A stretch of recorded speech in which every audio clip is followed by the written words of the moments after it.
করতোয়া নদী ৪৭ কোটি টাকা ব্যয়ে পাড় নির্মাণ করার কথা ছিল, প্রায় ৭ কিলোমিটার। কিন্তু এখন দেখা যাচ্ছে যে এই এসপি ব্রিজ থেকে শুরু করে ওইদিকে জেলখানা পার হয়ে ঠিক ওখানেই একটি বাড়ি আছে নদীর ভিতরে, যেটা ভাঙা সম্ভব হয়নি, ওখানে গিয়ে শেষ হয়ে গেছে। তার মানে বুঝতে পারছেন যে করতোয়া নদীকে যে সাজানোর পরিকল্পনা ছিল সেই টাকা এখন আসলে কত টাকা আছে এটাই তো বলা মুশকিল। কথা ছিল যেভাবে নদীর দুপার এরকম বাঁধানো হবে এবং সৌন্দর্য বৃদ্ধি করা হবে। সৌন্দর্য কোথায় বৃদ্ধি করা হয়েছে আমরা বুঝতে পারছি না।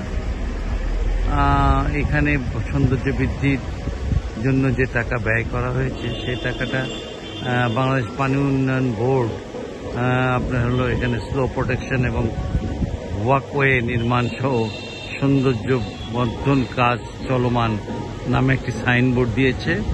এই সাইনবোর্ডটি কিন্তু আসলে বেশি দূর পর্যন্ত আগায়নি, সামান্য দূর পর্যন্ত এই কাজ চলছে। এই কাজের পরিধি খুব বেশি নয়, যে কারণে এটা শেষ পর্যন্ত এই ৪৭ কোটি টাকার মধ্যে সীমাবদ্ধ থাকবে না আরও বেশি টাকা লাগবে সেটা বলা মুশকিল।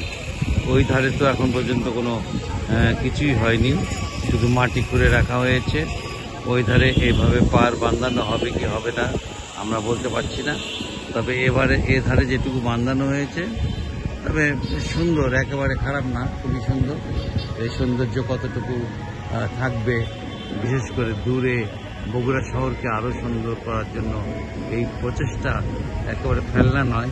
তবে এটা আরও কতটুকু হবে সেটাই হলো বড় প্রশ্ন। ধন্যবাদ সবাইকে।